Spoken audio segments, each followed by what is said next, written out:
J'ai écrit un texte, puisque le thème c'était espace public, politique et démocratie. J'ai écrit un texte qui est quand même assez politique et assez. Bon, vous verrez, hein. Ouais, bon, vous verrez. Mais en même temps, j'ai écrit un texte qui aborde certains aspects autobiographiques.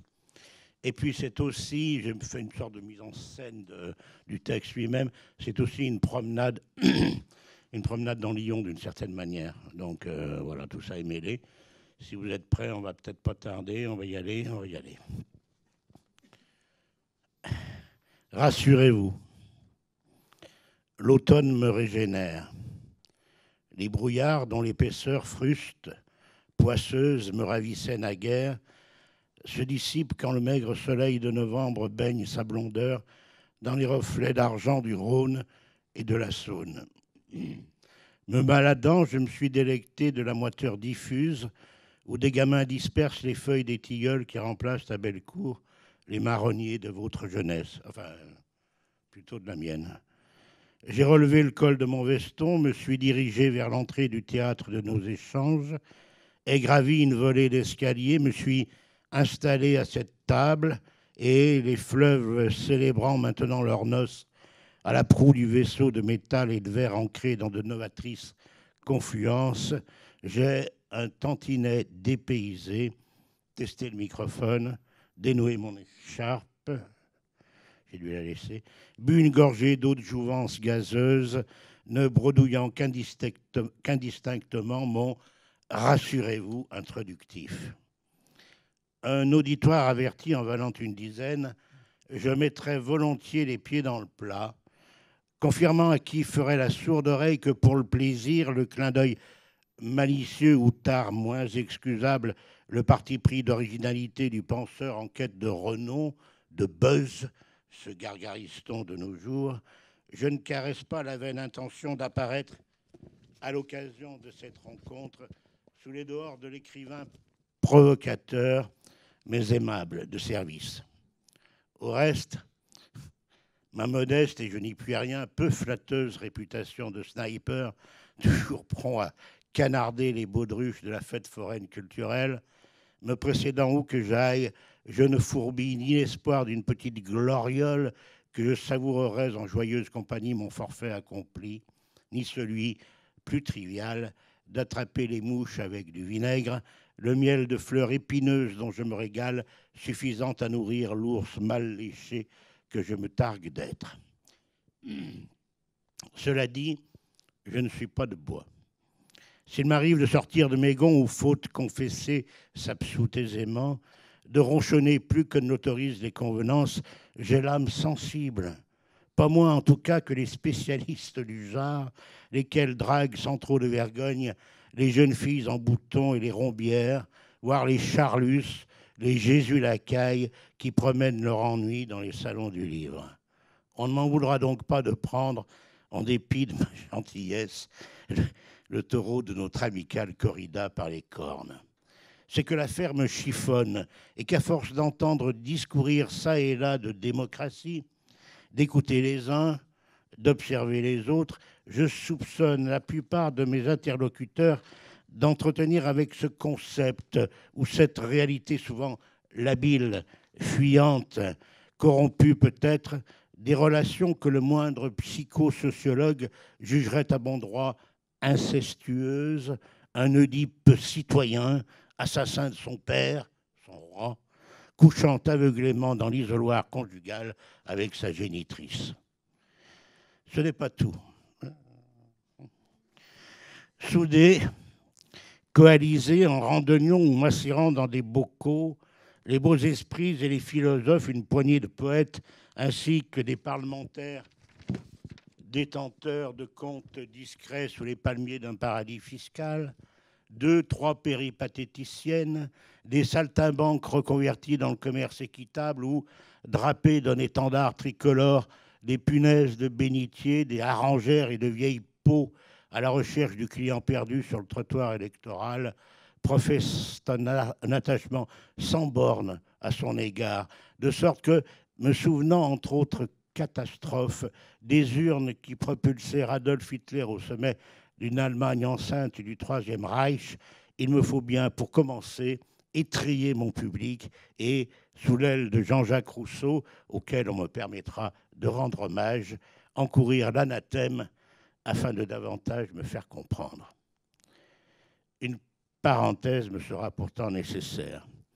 S'arrogeant l'exclusivité étymologique d'être le gouvernement du peuple par le peuple, la démocratie, ses différentes moutures et ses idéaux 1000 fois proclamés, n'auront en effet cessé de décevoir leurs partisans et de fournir, conséquence inévitable, du grain à moudre aux troupes moins débiles qu'entichées de royaumes déchus de leurs entêtés détracteurs. Tour d'horizon rapide, forcément incomplet, je laisserai sans doute dans l'obscurité nombre de cités radieuses, des phalanstères ou des alliances tribales, mais de l'organisation athénienne fondatrice, les métèques eussent-ils été proscrits de l'agora, aux versions bourgeoises, populaires, participatives en dernier lieu, qui, loin de la mer Égée, des coteaux envahis de vignes et d'oliviers où, plus sensuels qu'Aphrodite, les bergères débauchaient David forgeron, revenus éclopés des enfers, maintes incitations à mieux vivre coude à coude se sont enchaînées au fil des circonstances, nos contemporains, lesquels, excusez-moi, quand je tourne les pages, c'est pas marrant, lesquels ne reculent devant, lesquels, oui, il n'y a pas un... Tu me les donnes au fur et à mesure? C'est extraordinaire. Un emploi, voilà, déjà. Je vais me présenter quelque part, je crée des emplois. Ne rechignant d'ailleurs pas aux prouesses de la chirurgie esthétique dans le but de donner de nouveaux visages à ces grandes accidentées de l'histoire.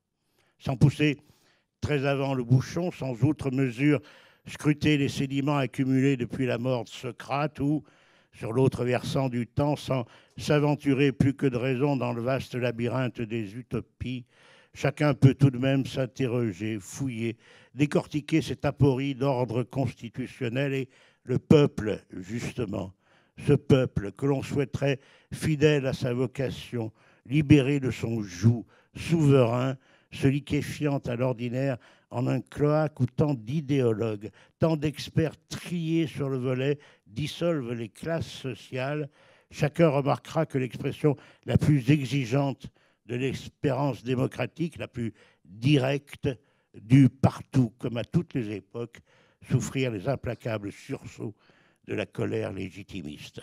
Dois-je rappeler le sort de la Commune de Paris? Des mutins fusillés contre un mur, des femmes violées, déportées. Dois-je exhumer une photographie de Louise Michel? J'en ai mis une dans mon texte pour le plaisir. Sa robe noire constellée de poussière après les combats, un daguerréotype de Delécluze ou toute de Braise, une chromolithographie représentant Elisabeth Dimitrieff en ses atours écarlates, superbe, insolente et comme invulnérable, plus exaltée, plus séduisante encore sous les pétales de coquelicot d'une tunique ou de la jupe qu'elle avait accrochée au canon de son fusil de chasse. Un mot, je ne sais pas si tout le monde connaît, Louise Michel, tout le monde la connaît à peu près, mais Elisabeth Dimitrieff était moins connue. C'était une révolutionnaire donc, qui a participé à la Commune de Paris et qui était vraiment flamboyante avec des robes magnifiques et des revolvers autour de son ventre. Enfin, et qui était donc d'origine russe, qui a disparu après, qui a été plus ou moins compromise dans, je sais pas, dans le décès de son mari en Russie. Ce garçon serait mort un peu inexplicablement. Et voilà, bon, c'est un personnage pour lequel, comme vous le constatez, j'ai un faible. Dois-je évoquer le soviet de Kronstadt, sa liquidation sans une once d'embarras fraternel et le funeste, le cynique, tirez-les tous comme des lapins de Léon Trotsky, comme des perdrix gazouillent les puristes, un nom d'oiseau sauvant à leurs yeux le chantre de la militarisation du travail. Les calomnies, la désinformation déjà, les membres du Conseil ouvrier traînés dans la boue, tandis que la rose rouge de la Révolution, encensée par le même Trotsky un an auparavant, s'étiolait pourrissait, se fanait à jamais sous forme d'étoiles mortes au revers des vareuses bardées de décorations des apparatchiks. Dois-je vous parler de la République insurrectionnelle de Bavière, de Rosa Luxembourg et de Karl Liebknecht, les spartakistes fauchés par la mitraille?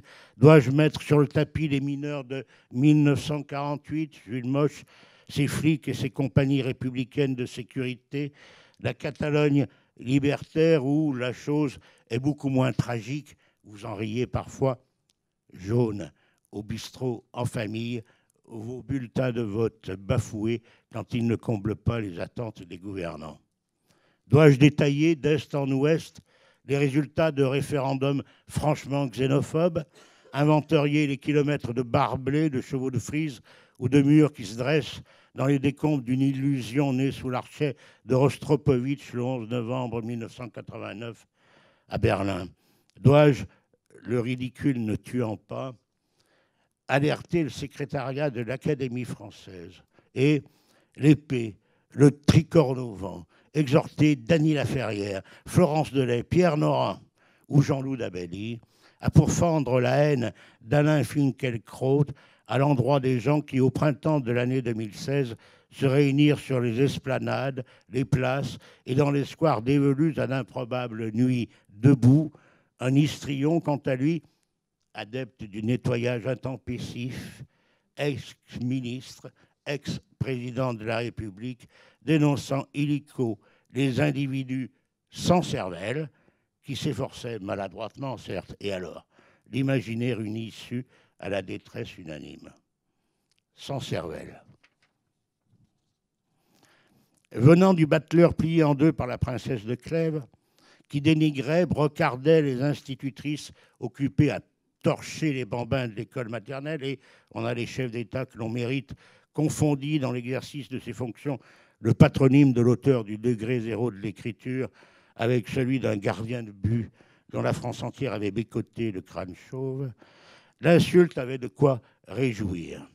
On s'esclaffa, passa l'éponge où la presse n'obéit qu'à l'éphémère, couvrit d'un voile pudique la saillie de l'inénarrable charlatan, les palabreurs nocturnes et les bobos, les étudiants, les chômeurs groupés face au symbole de la nation, rejoignant d'art les sans-dents d'un amateur de boutade, les illettrés d'un arriviste, les sans-papiers, sans domicile fixe et néo sans culotte, les imbéciles sans costard que dédaignent, quand ils ne les flagornent pas, nos modernes Tocqueville.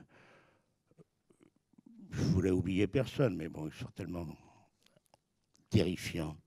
Politique d'emblée, la question qui nous tarabuste, que j'agite crûment, ne saurait toutefois s'épuiser au prix de quelques rodomontades. L'humour ne peut pas tout.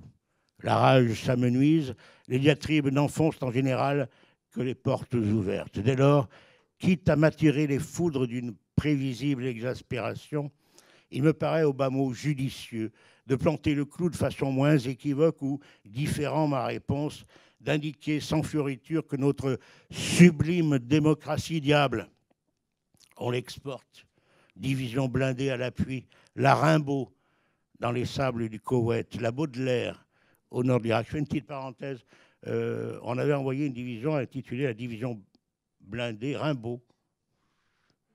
Rimbaud, son passage à l'armée hollandaise a été déserteur tout de suite. Et une autre, on l'avait appelée Baudelaire. Bon, quelques écrivains s'en sont alarmés, quelques poètes. On a été 60 à signer un papier de protestation. Ça fait pas beaucoup de monde. Donc, le diable, on l'exporte, division blindée à l'appui, la Rimbaud dans les sables du Koweït, la Baudelaire au nord de l'Irak, ne déploya d'Afrique en Asie. Bon sang, qu'est-ce qu'elles foutent, ces populations encalminées dans le poteau noir de leur incompétence historique, l'éventail de son art militaire que pour conforter les dividendes d'un cartel d'exploiteurs. Ils ont bon dos le progrès, l'aide aux contrées victimes du despotisme oriental et l'ambition civilisatrice de nos chers philanthropes.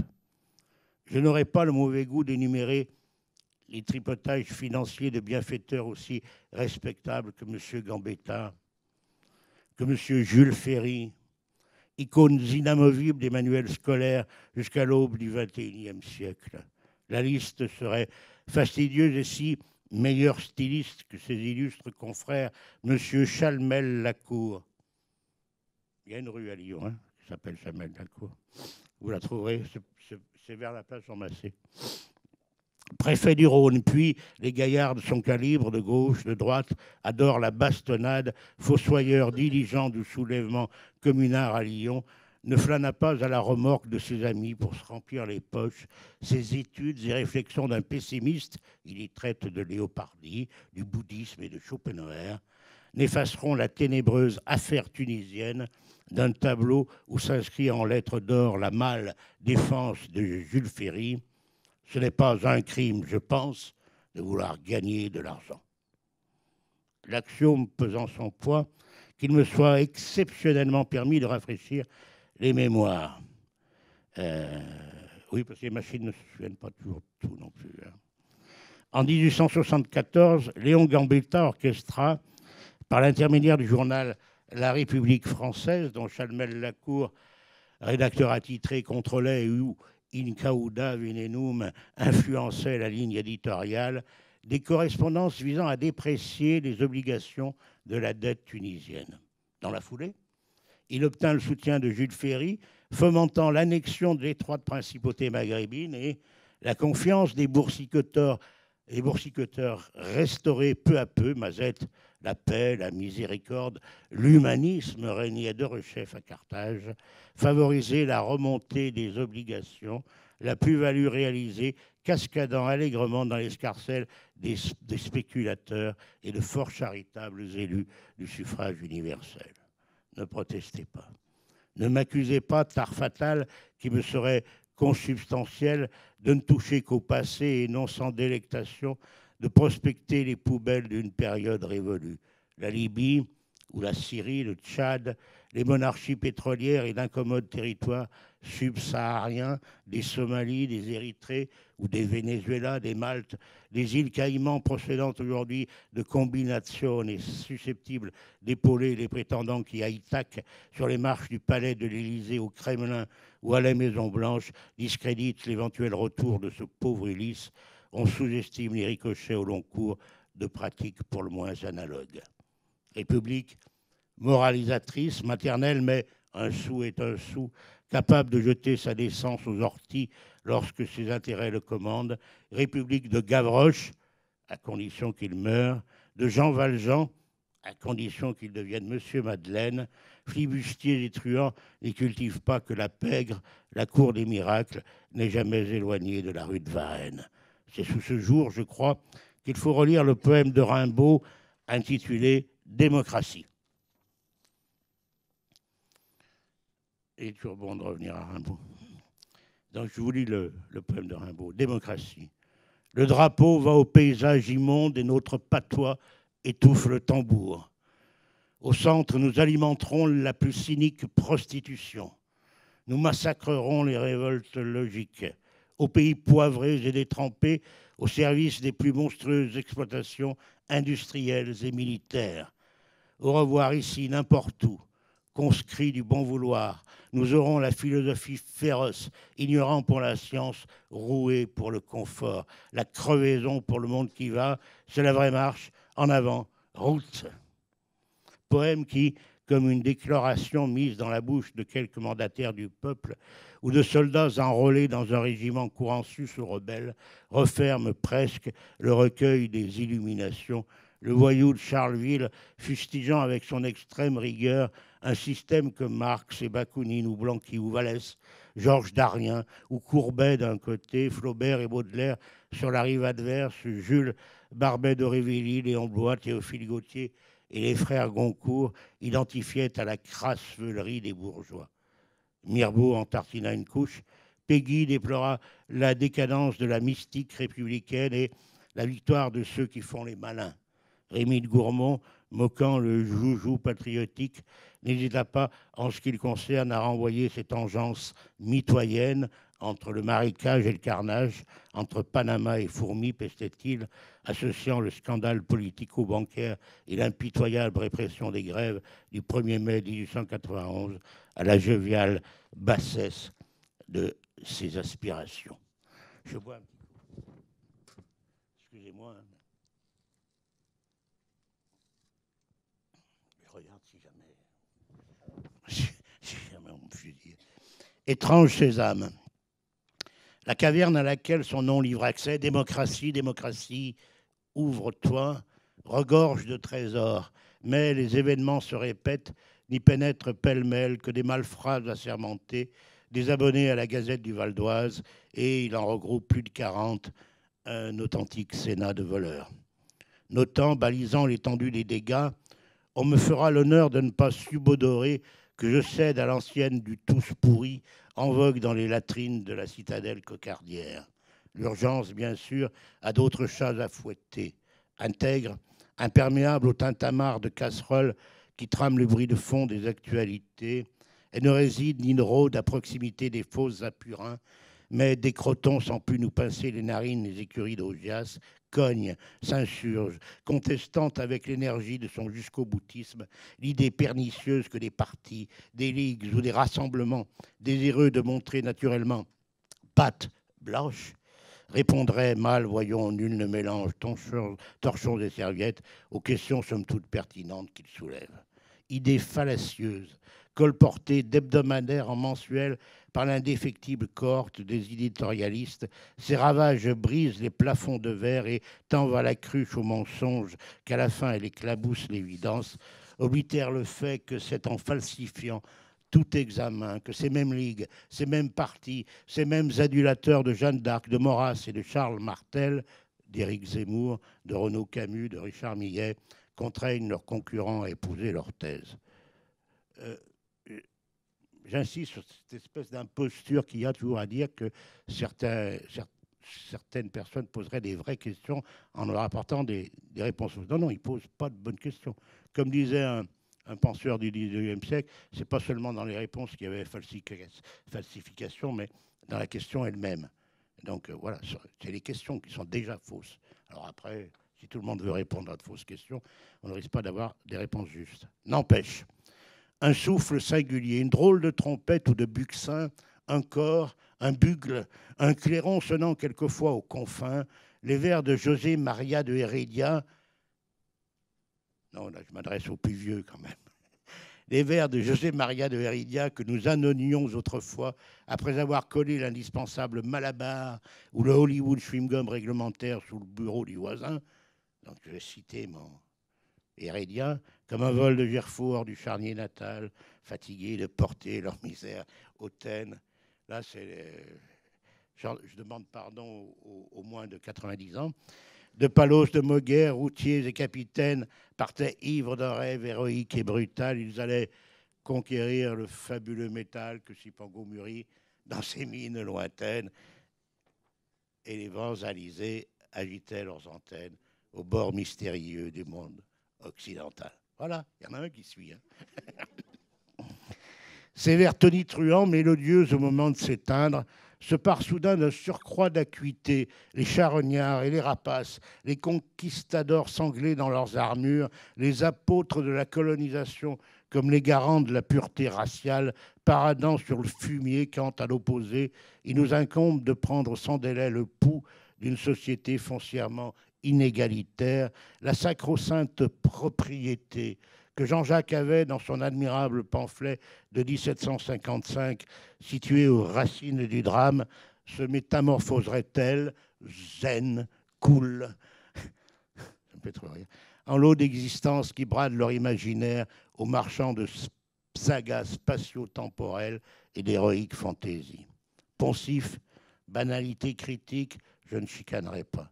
Toujours est-il que, sauf erreur de ma part, où le bas me blesse, cajolerie de la dialectique, si près des verts pâturages, si près des Eldorado, il n'échappe à personne que la domination tricote avec nos plus intimes élucubrations un rapport ensemble contradictoire et complice, et que l'autorité sociale, s'employant à domestiquer la dissidence, elle aura fait de nous qui titubons en rentrant au bercail, des êtres ambivalents, inflammables, mais serviles. On dira que je me satisfais de peu. Qu'en amont de la palissade, métaphysiciens, historiens, ethnologues ou psychanalystes ont lu l'expérience humaine à la lumière d'une lutte inexorable entre la toute-puissance et les forces inquiètes de sa subversion.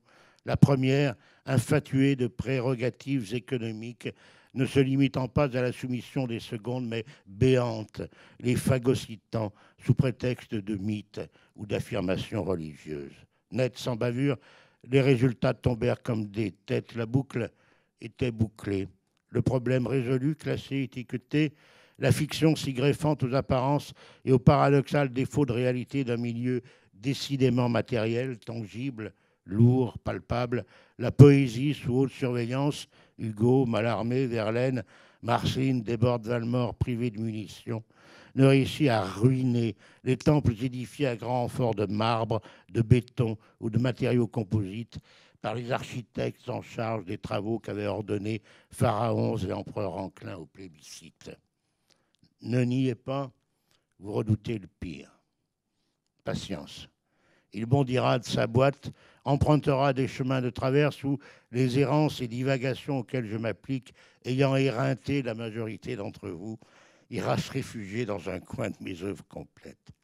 L'affrontement, le débat n'en perdureront qu'avec plus de zèle. Non que, sur l'air des lampions, il faille scander autour de la Sorbonne, des musées ou des conservatoires de musique, les slogans de l'imagination au pouvoir, rengaine assez stupide, je l'ai chanté moi, hein, quand même pas.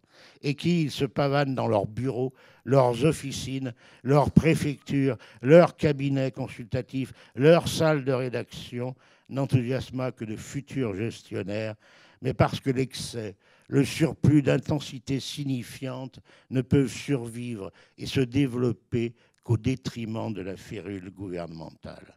Tout change, d'accord.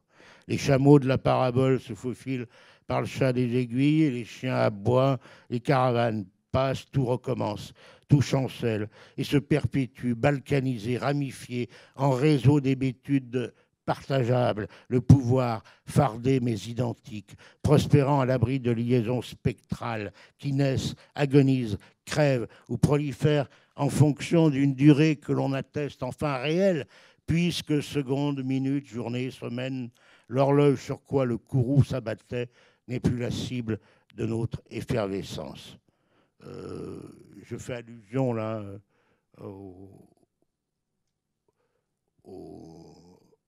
événements de 1830 où les ouvriers insurgés avaient tiré sur les horloges. Et en 1931, à Lyon même, les canuts en révolte avaient sorti leurs fusils et assassiné le temps de travail, quoi. Ils avaient tiré sur les horloges. Ce qui fait que les gens ne comprenaient pas, tout le monde s'attendait à un massacre. Ils disaient, qu'est-ce qu'ils font? Ils tirent sur les horloges. Ils doivent être des imbéciles, sûrement des sans-dents. Et les sans-dents de l'époque, donc, tiraient sur les horloges, qui est, à mon sens, l'un des gestes les plus beaux, les plus radicaux et les plus intelligents qu'il y ait eu dans l'histoire.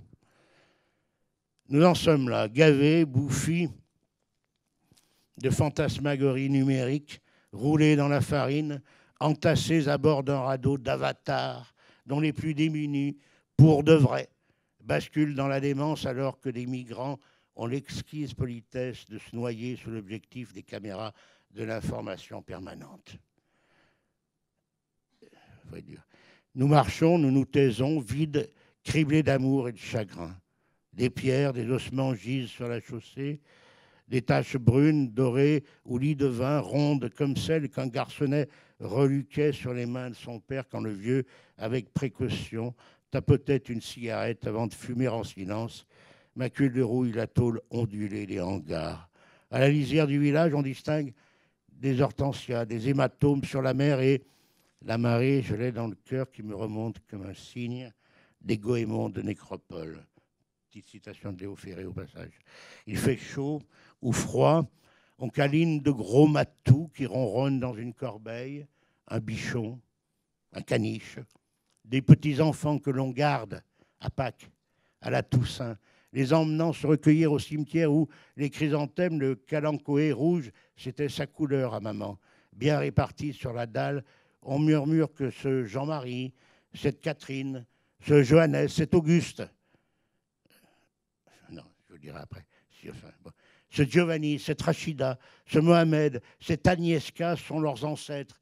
Que c'est ainsi, pépé arabe ou auvergnat, mémé d'Italie, de Pologne, tontons espagnols, tante du Portugal, un père de la Varizelle, une mère du Morvan ou de Grenoble, de Lyon. Putain, qu'est-ce qu'ils racontent, ces cons, avec les Gaulois. Les uns, la lassitude pèse. En déduire qu'il est utile de se battre et j'aimerais toujours le temps des cerises, c'est de ce temps-là que je garde au cœur une plaie ouverte et dame fortune en m'étant offerte ne pourra jamais fermer ma douleur. J'aimerais toujours le temps des cerises et le souvenir que je garde au cœur. De frapper au corps, au cœur, un ennemi moins diplomate que virtuose du camouflage. Inutile d'écrire, de peindre ou de gueuler des chansons reviendrait à accepter l'outrage et les doigts enduits de marmelade ne purent renverser des tombereaux d'éloquence sur la tombe où grimace encore le destin. Ma promenade matutinale, vous me suivez toujours j'espère, m'avait, avant de me conduire ici, transporté sur les pentes de la Croix-Rousse et de la rue Lénaud. Lénaud était un bel auteur, un ami de Camus, à l'amphithéâtre des Trois Gaules. Je m'étais attardé, négligeant la rue des Tables claudiennes, afin de paresser dans celle dédiée à saint Polycarpe. Mea culpa, mea culpa, mea maxima culpa. Les béats, je le reconnais, ne dérangent pas mon sommeil. Et Chateaubriand, Gérard Nerval plaideront coupables. Le martyr de Smyrne, où naquit la grand-mère d'Antonin Artaud, nos céréoles d'une si fascinante origine que par abus d'exotisme, la Turquie, ses frontières en flammes, le califat d'un ramassis d'égorgeurs et les projets d'indépendance du Kurdistan, s'entrechoquant en moi, sans que m'émeuve, en dehors du lexique, le calvaire de l'évêque brûlé vif. Une phrase, en revanche, dénichée la veille dans la correspondance de Gustave Flaubert, s'était emparée de mon attention. Donc, saint Polycarpe avait coutume de répéter en se bouchant les oreilles et s'enfuyant du lieu où il était: dans quel siècle, mon Dieu, m'avez-vous fait naître? L'amant de Louise Collet, à laquelle il s'adressait, concluant d'une comparaison lapidaire: je deviens comme saint Polycarpe. L'écho de cette missive se répercutant à travers l'insomnie qui me submerge lorsque je trahis mes pénates, je l'avais retenu au vol, au ras des flots, plus exactement, méditant entre flux et reflux de mes appréhensions, l'astreinte d'avoir maille à partir avec son temps. Un frondeur en Égypte se plut à relever le gant. Qu'il ait été, au sein ou en marge du mouvement surréaliste, un essayiste de haut vol, un immense poète et le scribe de contes bouleversants, n'étonnera que les béotiens, les lecteurs distraits ou les adolescents qui, par mégarde, s'apprêtent à feuilleter l'un de ses ouvrages. En attendant, Georges Hénin, c'est l'un de mes péchés mignons, cet auteur, donc Georges Hénin, je vous recommande. C'est vraiment un péché mignon. Mais ce n'est pas une digression inutile. Ne subira pas l'offense de la mode. On peut remettre en circulation ses proses, ressusciter les poèmes où Pierre Villard en a établi l'édition rigoureuse, l'intégralité de ses écrits. La fable, chez ce rejeton de Hegel et de Mélusine, s'accouple si voluptueusement à la pensée qu'il la transforme en une espèce d'incendie se propageant de rivage en rivage. Julien l'Apostat et le snobisme métaphysique y côtoient la brutale fureur des croisés en but au luxe de Byzance. Alexandre assume la trajectoire incandescente qui, d'une traite, le précipitera jusqu'aux rives de l'Indus. Kafka autopsie la condition extrême de l'homme où tout n'est que menace et ignorance toujours renouvelée. Henri Calais, Furette et homme des débuts de l'homme, mauvaise conscience d'une matière rebelle à tout éclairage. Michel Fardouli-Lagrange rend compte des états de crise ou de repos en termes de combustion organique immédiate. Tout ce passage est truffé donc de citations de Georges Hénin. Copte, juif, musulman, athée, gnostique, Hénin, à lui seul pareil au sans-visage des portraits du Fayoum, ne revendique qu'avec une rare superbe, au nez et à la barbe de l'impérialisme et de ses prolongements spirituels, l'identité de l'un que grâce à celle de l'autre, aiguisant par-delà cet essaim des altérités métisses, l'ancestral désir d'être à la fois l'homologue et l'irréductible, l'étranger et le frère. En 1945, au Caire, ce n'est pas dépourvu d'importance, il rédige les pages de Prestige de la terreur, admonestant dans les jours qui succèdent à la vitrification d'Hiroshima et de Nagasaki la dictature stalinienne non moins que l'apocalyptique démocratie des bombes de l'oncle Sam. Rouvrir le mince volume n'est pas anodin. Je vous cite le passage. À ce conformisme qui sévit dans tous les domaines, sauf dans celui des raffinements terroristes où ces messieurs prennent toujours plaisir à innover, il n'est possible d'opposer avec succès que les forces précisément décriées par lui, la rêverie d'Icare, l'esprit d'anticipation délirant de Léonard, les coups de sonde aventureux des socialistes utopiques, la vision généreuse et tamisée d'humour d'un Paul Lafargue. Le socialisme scientifique s'est dégradé jusqu'à n'être plus pour ses disciples qu'un pompeux exercice de récitation. Une large aération de l'ambiance et de l'idée sociale s'impose si l'on veut ménager à l'homme un avenir qui ne soit pas desséché d'avance et qui ne rompe pas à d'injustifiables disciplines sa faculté de toujours entreprendre. Le texte s'achevant sur une injonction des plus péremptoires, il n'est que temps de redorer le blason des chimères. 70 ans plus tard, l'adjuration de Georges Hénin, mieux que le baiser d'un quelconque prince, réveillerait la belle au bois qui s'était avec nous endormie. Or, nous sommes gourds, cotonneux. Nous manquons de courage et si, par les sentiers qui serpentent sous les frondaisons, la demoiselle ou la sorcière s'emmitoufle dans des oripeaux juridiques, les lois du profit ne conférant que des droits abstraits à l'homme égoïste, séparé de la communauté, replié sur lui-même, uniquement préoccupé de son intérêt personnel et obéissant à son arbitraire privé, si, médiocres émules de Lord Byron, de Marcel Proust, de l'élégant Henri de Régnier, d'André Suarez, de Paul Morand, nous assistons en libertins blasés au carnaval de Venise et mascarade, déliquescence oblige, enlaçons par la taille des sauveurs de tout acabit, nous ne redorerons le blason de nos songes qu'en recourant in extremis à la vertu. Là, il y avait une citation sur les droits. C'est une citation de Marx. Notion surannée, désuète sans doute, sa prescription ôtait les souquenilles en loques du bal des dominos ou du dîner de gala dans le hall de l'hôtel d'Agnelli, requiert des scrupules qui, Montesquieu y avait insisté, ça rime à l'âpre fléau de la justice. Le baron de la Brède est dans l'esprit des lois, les lettres persanes ou les considérations sur les causes de la grandeur des Romains et de leur décadence, muet, mon mémorandum ne me facilite pas la tâche, soulignant qu'en son absence, la République est une dépouille, sa force le pouvoir de quelques citoyens et la licence de tous.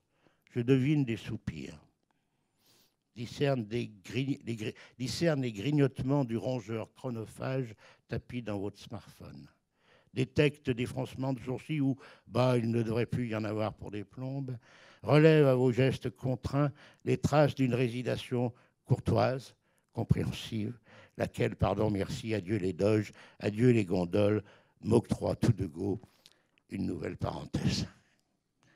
Il faut être patient, c'est tout. Je suis d'un monde et d'un temps, d'une manière d'aborder autrui comme de fréquenter les choses, qui ne subsistent qu'à peine où, parmi les épaves, ne surnage quasi plus. Nous ne possédions rien. N'avions de perspective que des après-midi trompés à dribbler les fantômes, des cieux mornes encombrés de nuages grisâtres, des boues et des lagunes figées au crépuscule, dans un firmament que griffaient les toitures des usines. L'été, qu'est-ce qu'on est synchronisé, c'est incroyable. L'été, je galopais sans crier gare par la campagne limitrophe, ne percevant au profond de mon désarroi qu'une vague rumeur, une plainte ou, subreptice, indécis, le battement d'un cœur. L'hiver, je contemplais le givre blanchir de ses fougères le carreau de la chambre, préférant entre toutes les nuits celles qui me semblaient interminables, qui, lentement, ramassaient leurs outils et les reliquats de mes rêves, tandis que le matin floconnait dans la rue la magie déchirante d'une chute de neige. Mon père trimait, maman, entre deux lessives, deux ménages chez des commerçants à l'affût de ses horaires, dévorait des bouquins que se procurait à la bibliothèque municipale. Elle s'y rendait secrètement, avouant avec réticence qu'elle sacrifiait à la splendeur tantôt douloureuse, insouciante tantôt, des vies et des amours écrites. Le soir, elle me racontait des histoires à dormir debout, m'étreignait ou hirsute, déclamait des vers qu'elle avait appris en classe, beuglant les strophes d'Albert Samin de Lamartine ou voici les docks, les ports, les ponts, les phares et les gares folles de Tintamarre et plus lointain encore des toits d'autres usines et les cuves et les forges et les cuisines formidables de naphte et de résine dont les meutes de feu et de lueurs grandies mordent parfois le ciel à coups d'abois et d'incendie d'Émile Verhaeren. Dans la méchante banlieue stéphanoise, ah oui, j'avais dit que je prendrais l'accent même. Non, quand même pas, je ne veux pas vous le faire, ça c'est trop. Où je poussais, la bibliothèque était à cette date, 1962-1965, comme en tranchée, vu entre 13 et 16 ans, tout du somnambule, un carrefour propice à des télescopages peu ou prou instructifs. Des ouvriers endimanchés, des femmes éprises de romans à l'eau de rose, mais qui, Flaubert, encore lui, n'y alla pas avec le dos de la cuillère, essuyait une larme quand, mourante, Emma Bovary se mettait à rire d'un rire atroce, frénétique, désespéré.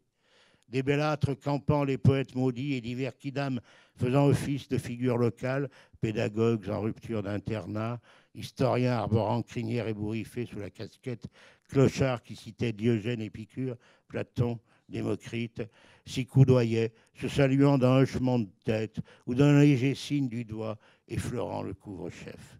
L'antre ne se haussait pas du col. Couloir glacial, étagère morose, personnel gracieux comme une porte de prison, le cloître profane où repeintes en jaune, les galeries de l'ancien collège surplombant les allées du jardin des plantes, son kiosque, sa statue de Sadi Carnot, ses magnolias, son bassin, ses poissons rouges, m'aguichaient cependant d'autant plus que j'avais le loisir de m'y hasarder seul, sans maître, sans guide.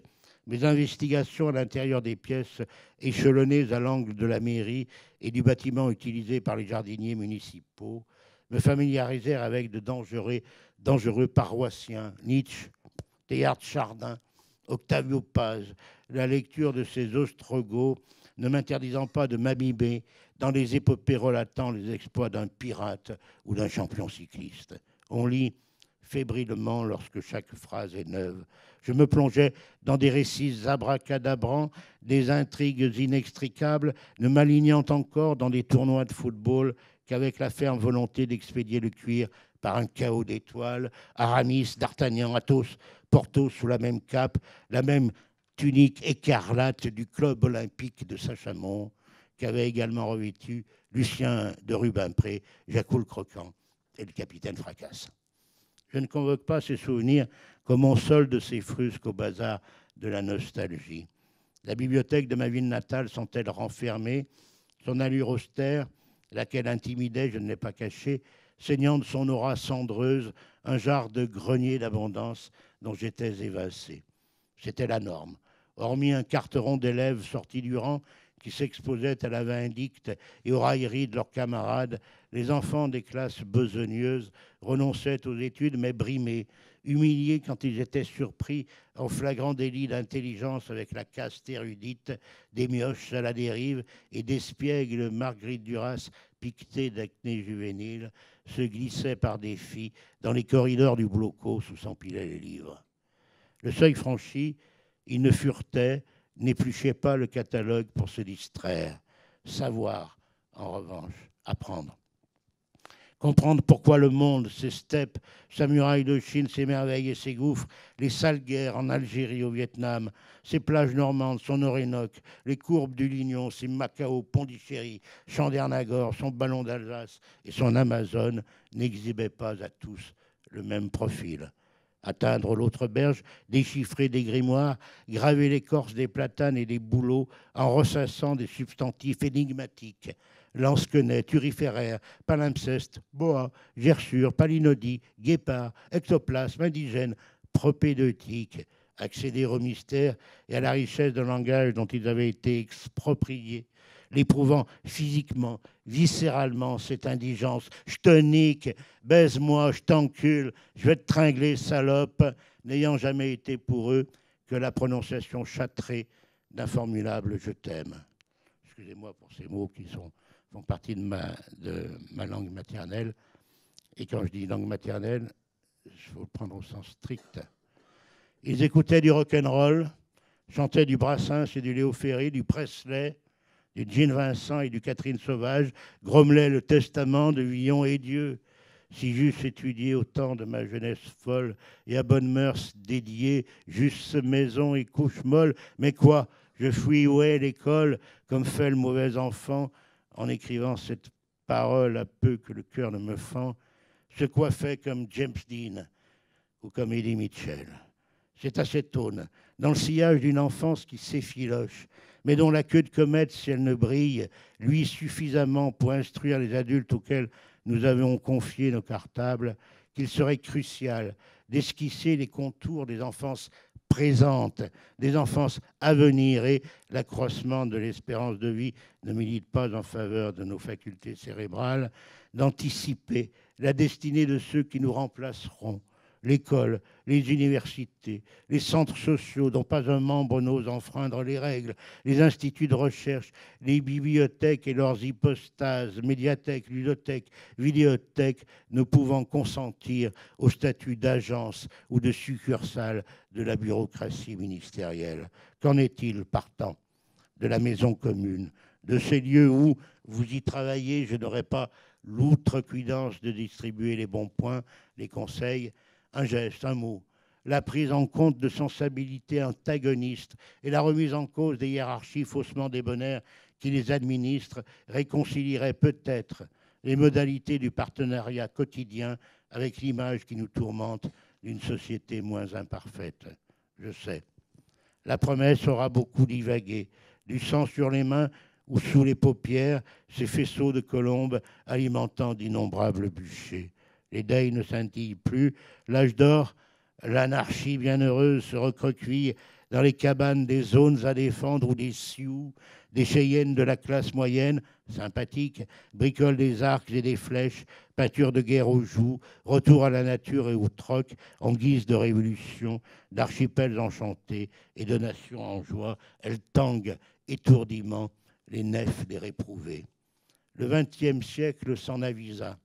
Flairant l'aubaine, il adouba le troisième millénaire en nous persuadant que nous vivrions désormais orphelins de nos caravelles, contrits, l'opprobre au front et inconsolables, rongés du remords d'avoir frayé avec l'ogre concentrationnaire. Le stratagème abouti, la commémoration sans frein des tragédies dont nous aurions été les instigateurs, Ural, Ural, le travail rend libre, je vais vous le dire en allemand, Arbeit, macht frei,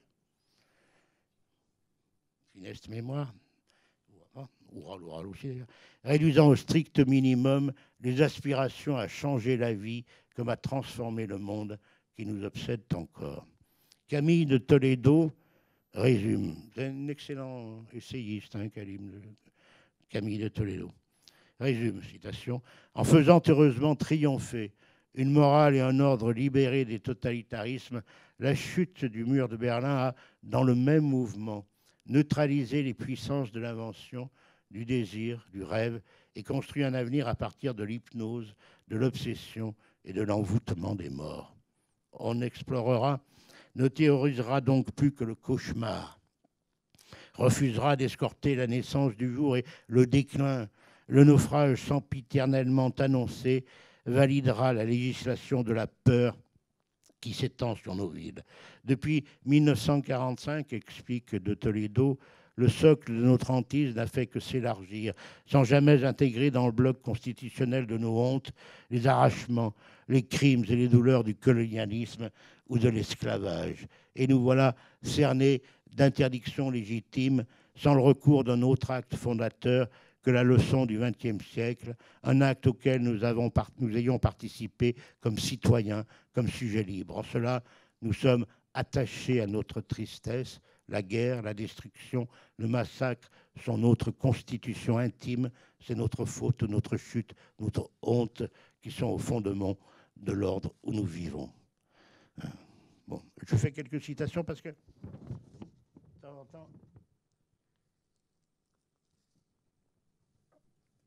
c'est pas la peine de paraphraser des gens qui ont dit les choses aussi clairement. L'analyse n'est guère discutable.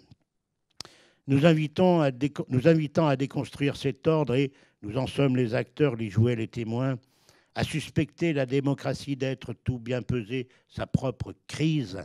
Les innovations que l'avant-garde suggère, la course à l'échalote obscène, les candidats en lice pour le fauteuil suprême en France, aux États-Unis, et les divergences, les controverses affichées à longueur de colloques ou de séminaires démontrent par l'absurde qu'elle n'a de nom qu'en embrassant l'effroi d'une humanité scindée, morcelée, dont elle coud et recoud les lambeaux, à même le cadavre de ces émancipations défuntes. Dispositif efficace, j'appelle dispositif tout ce qui a d'une manière ou d'une autre la capacité de capturer, d'orienter, de déterminer, d'intercepter, de modeler, de contrôler et d'assurer les gestes, les conduites, les opinions et les discours des êtres vivants. Je fais mienne la définition de Giorgio Agamben. Nous nous en débrouillerons les chevaux qu'en le profanant, méthode radicale que préconise le même Agamben dans des pages saisissantes. Donc je cite encore, veuillez être indulgents. Les sociétés contemporaines se présentent comme des corps inertes, traversés par de gigantesques processus de désubjectivation auxquels ne répond aucune subjectivation réelle. De là, l'éclipse de la politique qui supposait des sujets et des identités réelles, le mouvement ouvrier, la bourgeoisie, etc.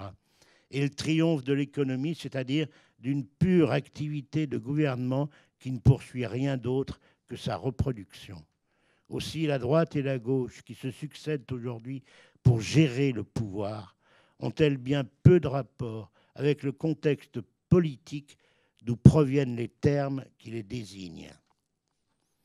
Ils nomment simplement les deux pôles, un pôle qui vise sans le moindre scrupule la désubjectivation et un pôle qui voudrait la recouvrir du masque hypocrite du bon citoyen de la démocratie, de la même machine de gouvernement. De là surtout l'étrange inquiétude du pouvoir au moment où il se trouve face au corps social le plus docile et le plus soumis qui soit jamais apparu dans l'histoire de l'humanité.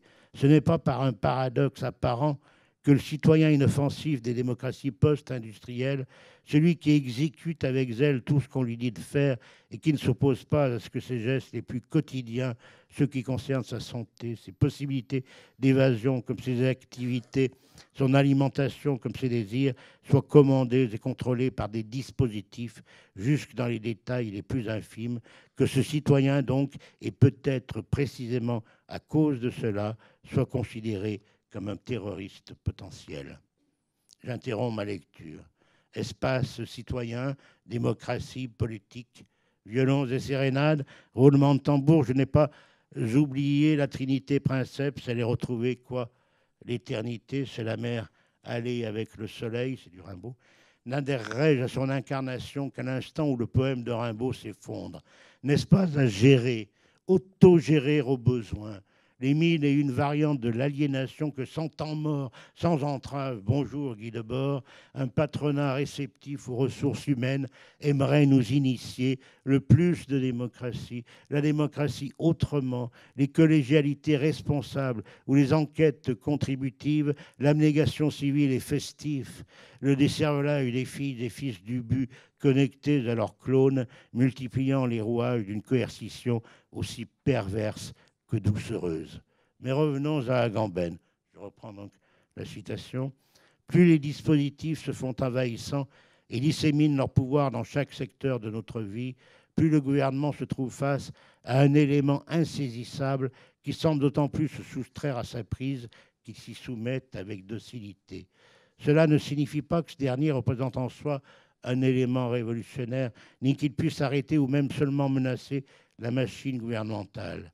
Au lieu de cette fin de l'histoire qu'on ne cesse d'annoncer, on assiste bien plutôt à de grands tours pour rien de la machine gouvernementale qui, dans une espèce d'invraisemblable parodie de l'économia théologique, a pris sur soi l'héritage d'un gouvernement providentiel du monde. Mais au lieu de le sauver, elle reste fidèle à la vocation eschatologique originaire de la Providence et le conduit à la catastrophe. Le problème de la profanation des dispositifs, c'est-à-dire de la restitution à l'usage commun de ce qui a été saisi et séparé en eux, n'en est que plus urgent. C'est une réponse un peu à la question qui nous préoccupe aujourd'hui, ce texte d'Agamben. Ce problème ne sera jamais posé correctement tant que ceux qui s'en empareront ne seront pas capables d'intervenir aussi bien sur les processus de subjectivation que sur les dispositifs pour amener à la lumière cet ingouvernable qui est tout à la fois le point d'origine et le point de fuite de toute politique. Qu'ajouterais-je? Nous sommes tous embarqués, tous impuissants, incarcérés dans nos deuils, nos amertumes.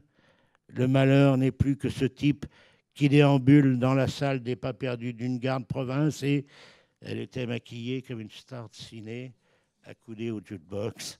La souffrance, la douleur se refont une beauté avant d'apprivoiser le lectorat ou de snober au comptoir du troquet l'immuable clientèle. Des bonimenteurs fourguent leur camelote à la sauvette, il pleut, il ne pleut plus. Les gamins 10-12 ans qui dispersaient les feuilles place Bellecour à l'orée de ma causerie confectionnent des avions ou des bateaux avec les tracts des témoins de Jéhovah prêchant sous les pattes du cheval de Louis XIV. Un cycliste dérape sur le macadam, j'accoste mentalement plusieurs passantes. Ne dites pas non, vous avez souri. Dont l'une qui serre sous sa poitrine un énorme bouquet de lilas me chuchote rue de la Loge que l'écrasante majorité des ménagères de moins de 85 balais se fichent pas mal de Pierre Brasseur et des enfants du paradis. Oui, parce que ne dites pas non, vous avez souri. C'est dans le film Les enfants du paradis. Pierre Brasseur dit ça à Arletty, il se croise, il fait ne dites pas non, vous avez souri. Bon, truc de vieux con, quoi.